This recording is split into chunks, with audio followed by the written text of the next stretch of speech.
प्रभू श्रीरामचंद्रांच्या आशीर्वादाने हिंदू हृदय सम्राट शिवसेना प्रमुख माननीय बाळासाहेब ठाकरे साहेबांच्या विचारांचा विजय आहे।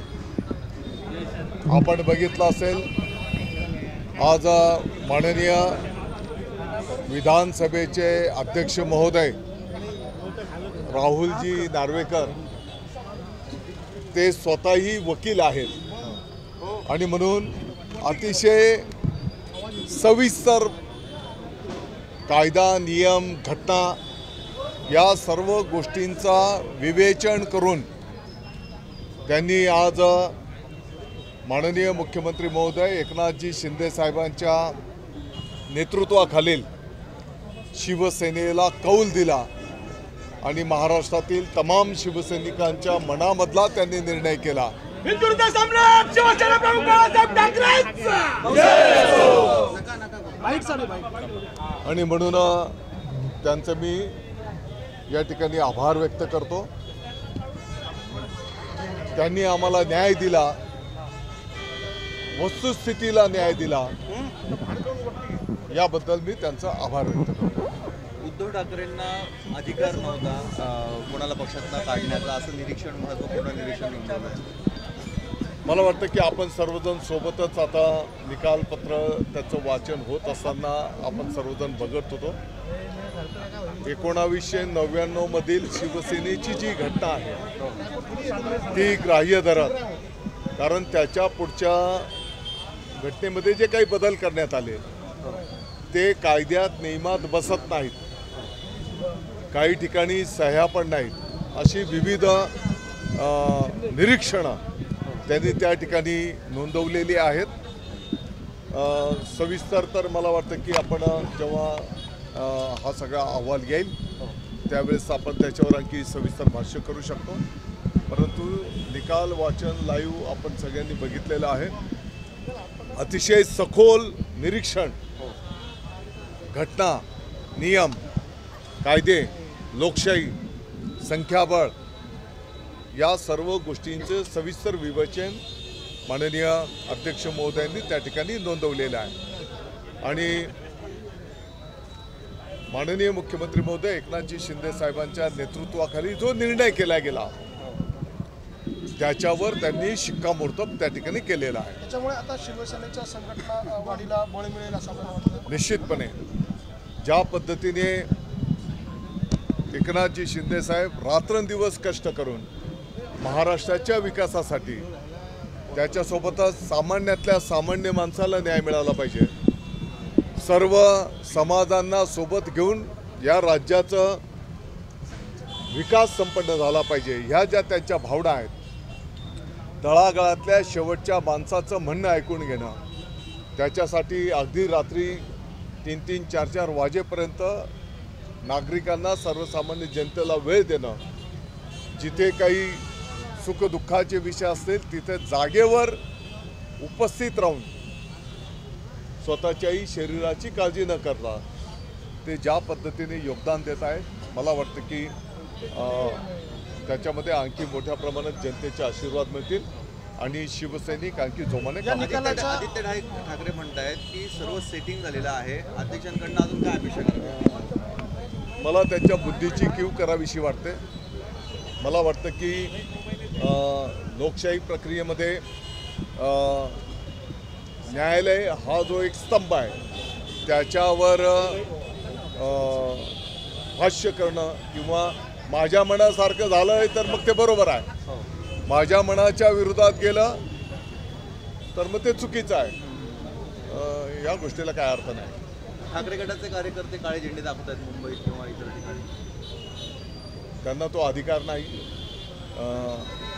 सविस्तर निकालपत्र वाचन केल्याच्या नंतर जे काळे झेंडे दाखवत असतील किंबहुना जे प्रश्न निर्माण करत असतील तर त्यांनी त्याचं आत्मचिंतन केलं पाहिजे।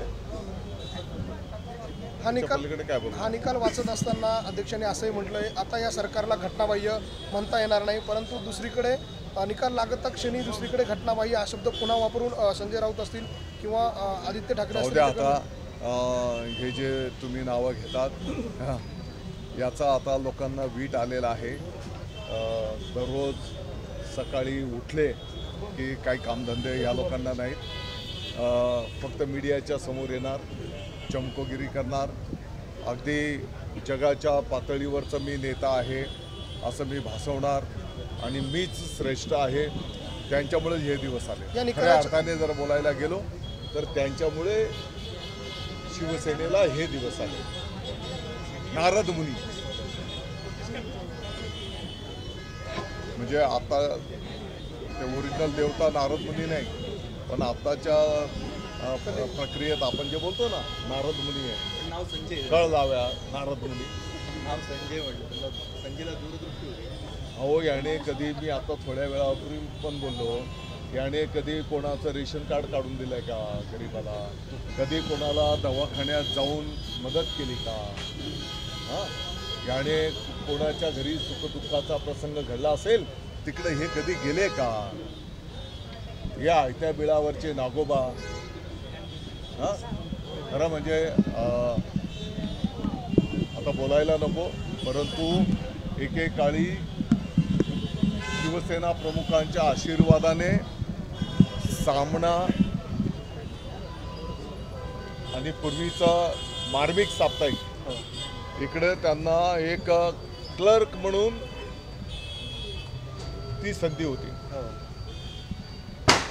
आता मी काही पातळी सोडत नाही, आपल्या महाराष्ट्राची एक संस्कृती आहे आणि ते आता शिवसेना बळकवायला पाहत आहेत. त्यांना स्वप्न पडतात मुख्यमंत्री पदाची, त्याच्यामुळे ते संभ्रम निर्माण करतात. त्यांना वाटतं बाबा कधीतरी, जसं आता 2-4 वेळेस संध्या मिळालेल्या आहेत, तर ते पण खूप झालंय ना बाबा. शिवसैनिकांच्या आणि शिवसेना प्रमुखांच्या आशीर्वादाने त्यांना ही पदं मिळाली ना. आता ज्यांना ते गद्दार अमुक ढमुक बोलतात, आता तो अधिकार राहिला नाही त्यांना, पण त्यांच्या मतानेच ते दिल्ली पाहायला मिळते त्यांना. उभाटा गट आता सुप्रीम कोर्टात या विरोधामध्ये दाद मागणार आहे. लोकशाही प्रक्रियेमध्ये अधिकार आहेत, परंतु आपण बघितलं असेल की ज्या पद्धतीने अतिशय अभ्यासपूर्ण घटना, कायदा, नियम या सविस्तर विवेचन आदरणीय अध्यक्ष महोदय नार्वेकर साहेबांनी नोंदवलेलं आहे.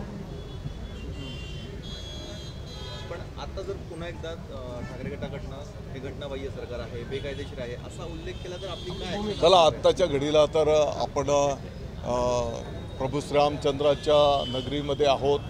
आता आम्हाला आणखी जोमाने, तसंही आपण याच्याकरता काही थांबत नव्हतो.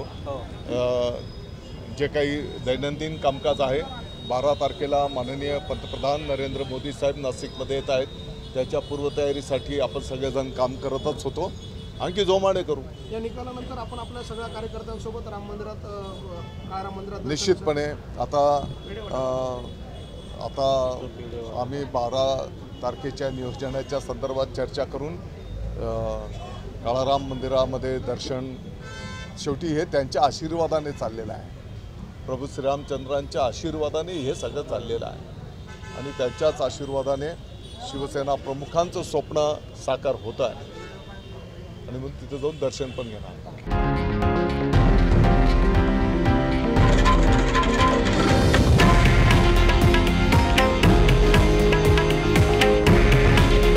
हे आहे देशातील नंबर 1 न्यूज नेटवर्क आणि आपण पाहत आहात TV9 मराठी. काळजी तुमची, हित महाराष्ट्राचं.